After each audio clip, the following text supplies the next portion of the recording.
Aikari aya marutĩire kambuni ya Ketraco mũkana wa thikũ 14 makorwo mamarĩhĩte ngarama ya mĩgũnda yao ĩrĩa moire ũtambi-inĩ wa thitima na kwoguo ũguo matimire igoti-inĩ. Sioni lolote la kunipinga mimi siende kotini. Na si 14 peke yake. Ikisha hiyo tunaenda kotini. Ile miaka 6 ambayo tupotezea watulipe. Zile nyumba mpya ambazo mnaona zinajengwa nazo wataanza kuhiso mwanzo haswa ndio wamalize hizo nyingine. Kama ni kuchoka tumechoka. Kila mtu hapa ana kufanya kwa sababu ya Ketraco. Ukitaka kujenga ni usijenge. Ukitaka kulima usilime.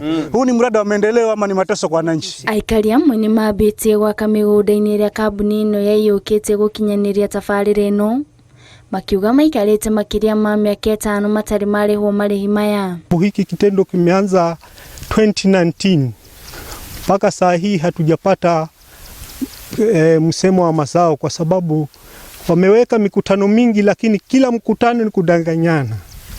Kufikia saa hii hata mimi nikiongea mnaona natatizika, hapa ni mgonjwa na matatizo, nyumba yangu ni kama inapiga bye bye, inaenda kuanguka. Marauga ni manogetio ni ciĩranĩro cia maheni iria matuire mahetwo, makiuga rĩu matirĩ na ũndũ ũngĩtigwo gwetha kĩhoto igoti-inĩ na atĩ marĩ na wĩira mũiganu wa gũtwara igoti-inĩ nĩguo kũrũĩra kĩhoto kĩao. Hao ndio ambao walikuja huku wakaomba nafasi, tukawapatia nafasi, na ni kwa nini wanatudanganya kutoka 2019 mpaka sasa? Wanapanga nini? Wanapanga sisi tukufanya hizo nyumba ama tufanye nini? Handũ-inĩ ha Inooro TV, Njĩtagwo Nduta wa Buthia.